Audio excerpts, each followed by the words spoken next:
Selamat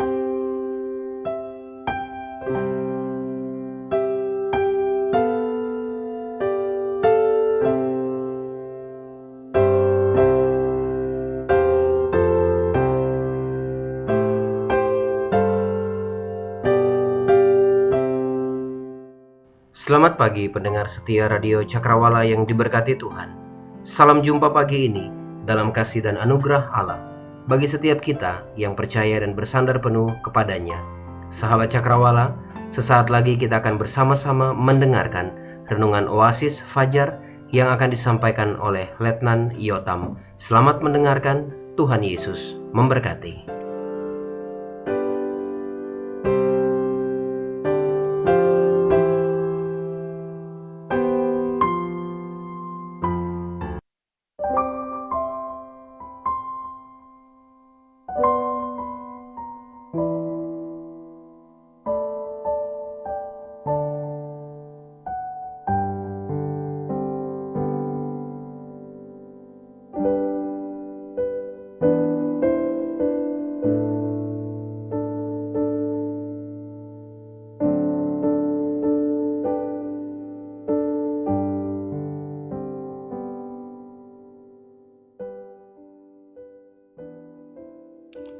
Haleluya.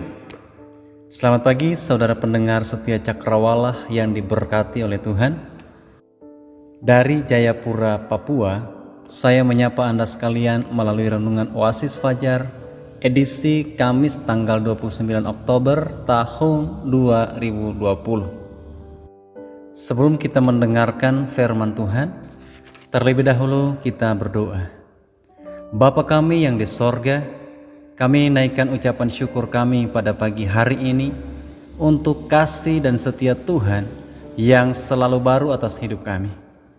Kami menyadari tanpa Tuhan kami tidak memiliki arti apa-apa, tetapi karena Tuhan, maka hidup kami menjadi berharga. Pagi hari ini Tuhan, kami mau belajar firman-Mu agar kami memiliki ketetapan dan komitmen untuk tetap setia kepada Tuhan. Mampukan kami memahami firman-Mu. Dalam nama Tuhan Yesus kami berdoa, amin. Pembacaan firman Tuhan pada pagi hari ini terambil dari kitab Daniel pasal 1 ayat pertama sampai ayat yang ke-20 yang berbunyi demikian. Di istana Babel.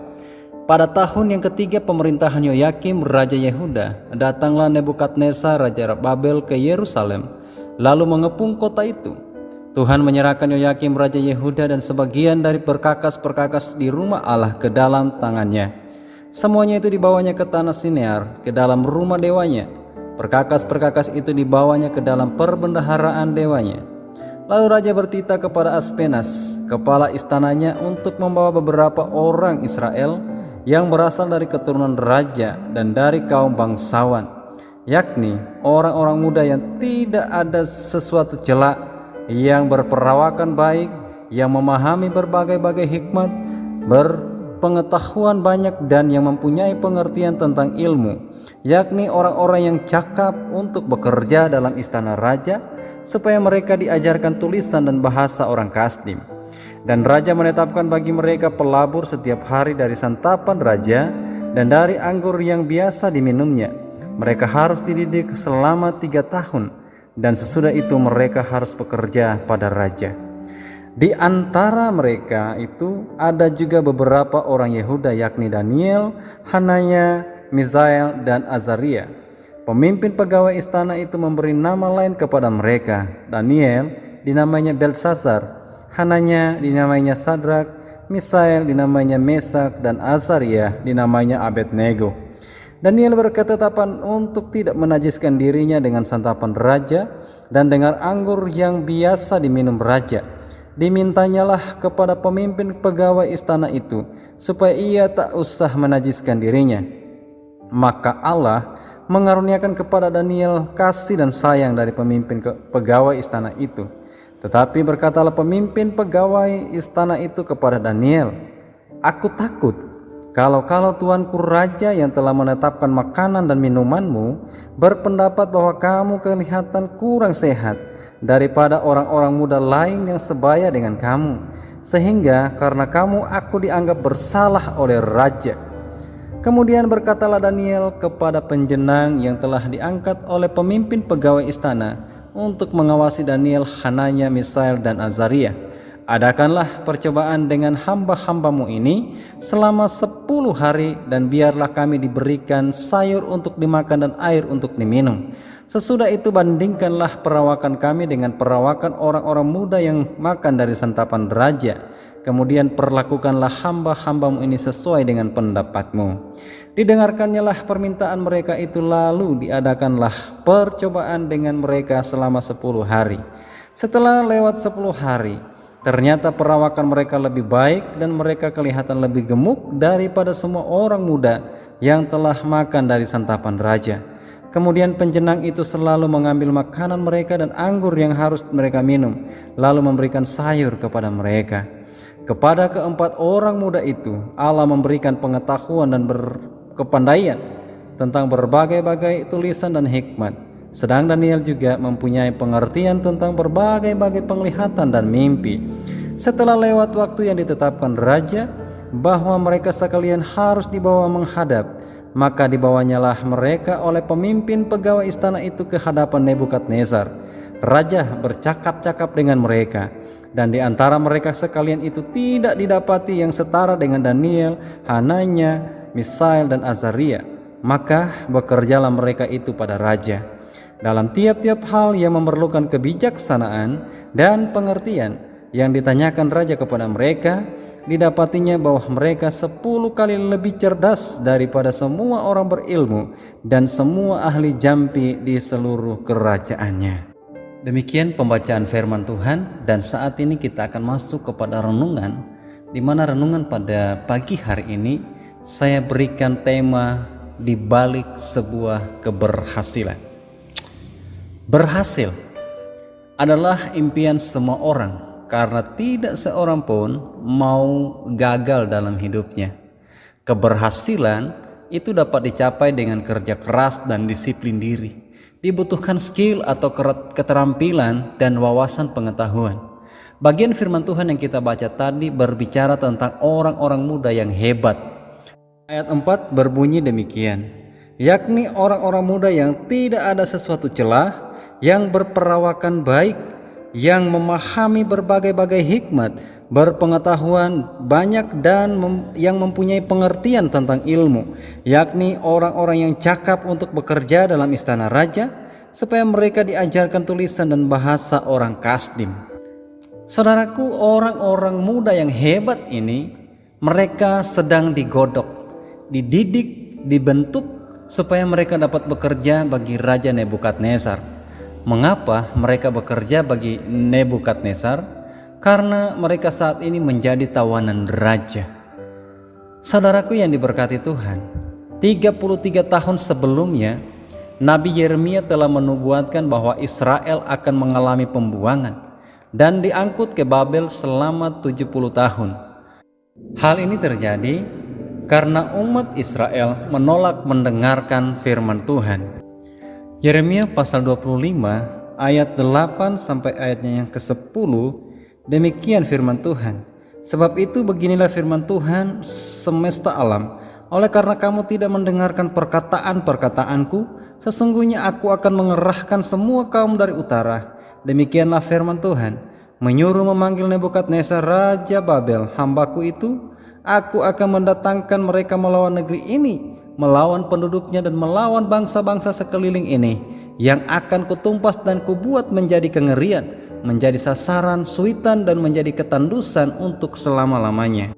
Saudaraku, pada zaman Raja Yoyakim, nubuat ini tergenapi, di mana orang Israel diangkut ke Babel sebagai tawanan raja. Mereka yang diangkut raja untuk menjadi tawanan bukanlah orang sembarangan. Mereka adalah orang-orang yang terpandang, yang merupakan keturunan bangsawan. Dengan demikian, Daniel dan kawan-kawan yang ditawan adalah orang-orang yang terpandang. Hidupnya enak, penuh kemewahan, kecukupan, dan pastinya mereka hidup dalam kesejahteraan. Namun posisi mereka sekarang berbeda. Dulu memang iya mereka anak bangsawan, tapi sekarang mereka tawanan. Hak bebas mereka direnggut dan mereka harus tunduk dan patuh terhadap setiap aturan dari sang penawan. Pembuangan dan penawanan ini merupakan sejarah kelam bagi Israel. Tekanan yang mereka rasakan sungguh luar biasa, karena segala sesuatu yang mereka miliki sudah dihancurkan oleh Babel. Pada saat peristiwa ini, Daniel dan kawan-kawan masih berusia remaja, sekitar 17 atau 19 tahunan. Usia yang masih terlalu muda untuk menyaksikan semua peristiwa ini. Tetapi usia bukanlah sebuah standar menunjukkan seseorang itu sudah dewasa, tetapi karakter hidup mereka menunjukkan bahwa mereka adalah orang-orang yang sudah dewasa dan teruji, sehingga dikatakan mereka termasuk orang-orang pilihan raja untuk siap dibina dan dididik karena mereka mempunyai banyak kelebihan. Ketika mereka menjalani pembinaan, ada banyak hal yang harus mereka lewati, tetapi semua itu mereka lewati, bahkan mereka memiliki pencapaian yang luar biasa. Mereka berhasil walaupun status mereka adalah tawanan. Tentu hal ini menarik untuk kita pelajari. Tertawan tetapi menuai keberhasilan. Apa kunci keberhasilan mereka? Setidaknya ada dua alasan mengapa mereka berhasil dalam penawanan. Yang pertama, mereka menjaga kekudusan hidup. Di ayat yang ke-8 berbunyi demikian. Daniel berketetapan untuk tidak menajiskan dirinya dengan santapan raja dan dengan anggur yang biasa diminum raja. Dimintanyalah kepada pemimpin pegawai istana itu supaya ia tidak usah menajiskan dirinya. Saudaraku, Daniel dan kawan-kawan adalah orang Israel. Mereka berasal dari suku Yehuda. Nebukadnezar tahu bahwa mereka tidak menyembah patung ataupun berhala. Nebukadnezar kemudian mengubah nama mereka menjadi nama dewa bangsa Babel dengan tujuan supaya mereka melupakan identitas mereka. Selain itu, raja juga menetapkan supaya mereka harus makan makanan yang dihidangkan untuk raja. Bagi sebahagian tawanan, hal ini merupakan sebuah kehormatan, bisa memakan makanan seorang raja. Tetapi bagi Daniel dan kawan-kawan, ini adalah sebuah celah bagi mereka menista Tuhan dengan memakan makanan yang mungkin adalah bekas yang dipersembahkan kepada berhala. Ini adalah ujian pertama mereka. Apakah mereka masih konsisten memegang teguh iman mereka atau tidak? Tapi fakta membuktikan, saudara, mereka tidak turut serta makan makanan raja yang kelihatannya sangat lezat. Mereka memilih makanan vegetarian. Saudaraku, mereka tidak keberatan ketika nama mereka diubah. Tetapi soal makanan mereka tidak kompromi. Daniel, Sadrak, Mesak, dan Abednego tidak akan menukar apalagi menjual keyakinan mereka hanya karena makanan. Daniel dan kawan-kawannya memulai komitmen mereka dari hal yang kecil, yaitu soal makanan. Tetapi hal kecil ini kemudian memampukan Daniel mengatasi singa di kemudian hari. Begitu juga dengan ketiga sahabatnya, teguh pada pendirian dari hal yang kecil, maka mereka pun mampu mengatasi perapian di kemudian hari. Saudara, nama bagi sebahagian orang adalah harta terbaik. Ada pepatah mengatakan, lebih baik kehilangan harta daripada kehilangan nama baik. Jika harta habis dengan kerja keras, dapat dikumpulkan kembali. Tetapi jika nama baik hancur, maka masa depan juga akan hancur. Tetapi sayang sekali, banyak orang rela kehilangan nama baiknya hanya karena makanan. Bahkan lebih parahnya lagi, saudara, banyak anak Tuhan menjual iman mereka hanya karena makanan. Makanan dalam tanda kutip yang seringkali membuat orang mengabaikan nama baik, bahkan imannya, adalah jenis uang. Hal ini tidak berlaku bagi Daniel dan kawan-kawan. Walaupun mereka dalam kondisi sulit, tertawan, dan hak-hak mereka dirampas, tidak membuat mereka menjual iman mereka demi kenyamanan. Bagi Daniel, perubahan nama tidak menjadi persoalan. Toh hal itu tidak mengubah keyakinan mereka. Tapi ketika mereka disuguhkan makanan, mereka tegas menolaknya. Daniel berketetapan hati untuk tidak menajiskan dirinya. Artinya, Daniel tidak mau hidup sesuai dengan aturan yang dibuat oleh Raja Babel. Daniel hanya mau hidup sesuai dengan aturan yang dibuat oleh Tuhan. Hasilnya, Daniel dan kawan-kawan mendapatkan bonus dari Tuhan. Apa saja bonus yang diberikan Tuhan kepada mereka? Di ayat 9, di sana dikatakan bahwa Tuhan mengaruniakan kasih sayang kepada Daniel. Di ayat yang ke-15, di sana dikatakan Tuhan memelihara hidup mereka walaupun mereka hanya makan sayur-sayuran sehingga mereka kelihatan gemuk. Di ayat yang ke-17, di sana Tuhan mengaruniakan kepada mereka pengetahuan dan kepandaian dan segala karunia-karunia yang lainnya. Dan yang keempat, saudara, mereka mendapatkan pekerjaan di tengah-tengah kesulitan. Di ayatnya yang ke-21. Ketika kita mengasihi Tuhan, lihat apa yang Tuhan buat. Semua hal yang baik menjadi bagian kita. Poin yang kedua, mereka memiliki komitmen yang kuat. Ayat yang ke-10 dan ayat yang ke-12 menggambarkan tentang komitmen mereka. Saudaraku, ketetapan hati harus disertai dengan komitmen. Daniel dan kawan-kawannya berketetapan hati untuk tidak menajiskan diri. Hal ini dibutuhkan komitmen, sebab tidak mudah bagi mereka terus berketetapan hati di tengah kondisi yang mereka hadapi. Tantangan pertama mereka adalah harus minta izin agar mereka tidak makan apa yang disediakan raja. Ketika mereka meminta izin untuk tidak makan, itu artinya mereka tidak menaati aturan yang dibuat oleh raja. Kedua, berkaitan tentang kesehatan.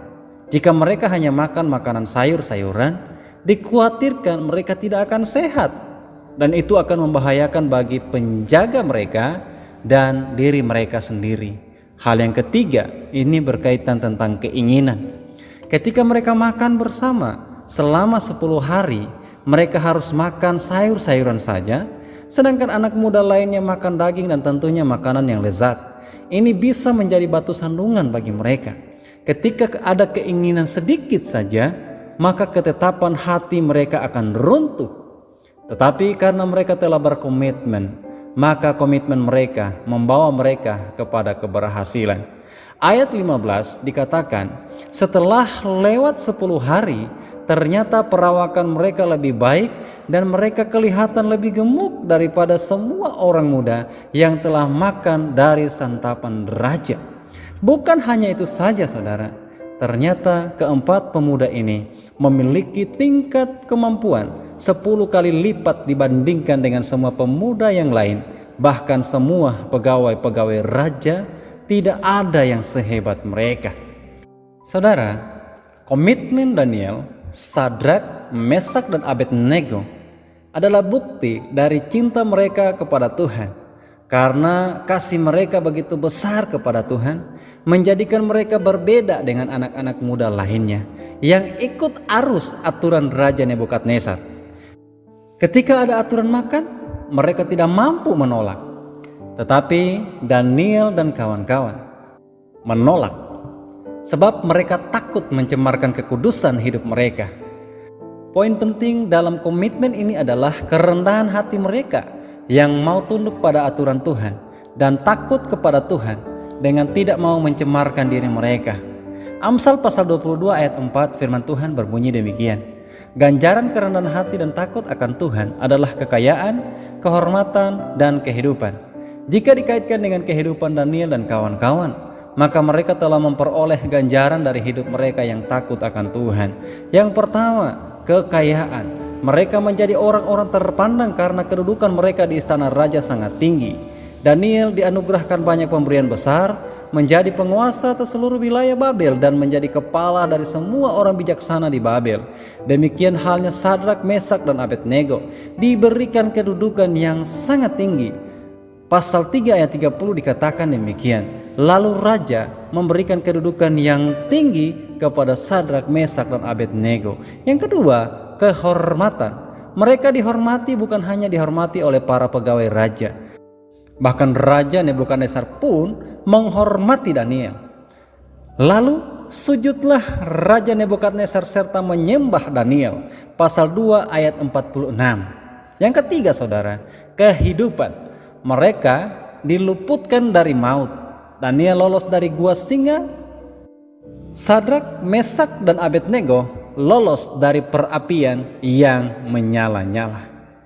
Pendengar setia Cakrawala, ketika Daniel, Sadrak, Mesak, dan Abednego menetapkan hati mereka untuk tetap hidup dalam kekudusan, menjauhkan diri dari kecemaran, dan memegang teguh komitmen mereka walaupun di tengah-tengah kesulitan, maka Tuhan mengaruniakan kepada mereka apa yang mereka butuhkan. Mereka memperoleh segalanya, baik kekayaan, kehormatan, maupun kehidupan. Di balik keberhasilan mereka, ternyata ada intervensi Tuhan, campur tangan Tuhan. Mengapa demikian? Karena mereka mampu membuktikan bahwa dunia tidak mampu mengalahkan cinta mereka kepada Tuhan. Makanan dalam tanda kutip tidak dapat membeli iman mereka. Mereka hidup takut akan Tuhan, itulah sebabnya mereka siap mati demi mempertahankan iman mereka kepada Tuhan. Saudaraku, seberapa kuat imanmu saat ini? Jika masalah makanan saja kamu sudah goyah, bagaimana mungkin kamu mampu menghadapi singa yang siap menerkam kamu? Saudaraku, diperlukan ketetapan hati dan komitmen untuk tetap hidup di dalam kasih dan anugerah Tuhan. Demikian firman Tuhan pagi hari ini. Kiranya Tuhan Yesus memberkati kita semua. Amin. Mari kita berdoa. Bapa kami yang di sorga, terima kasih untuk firman-Mu yang kembali mengingatkan kami untuk tetap menjaga kekudusan hidup kami, tidak terpengaruh oleh makanan-makanan yang ditawarkan oleh dunia ini. Firman-Mu juga telah mengingatkan kami untuk tetap setia kepadamu, agar apapun yang kami rindukan Tuhan, kami akan capai bersama dengan Tuhan. Terpujilah Engkau Bapa di surga, kekal untuk selama-lamanya. Dalam nama Tuhan Yesus Kristus, kami berdoa dan mengucap syukur. Haleluya. Amin.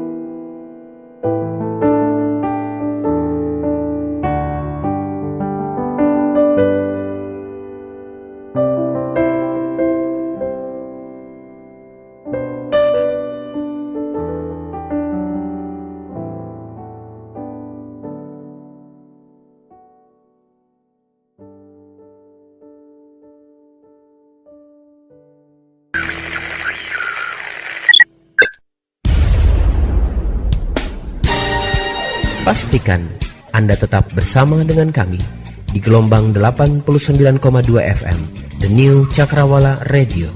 God bless us.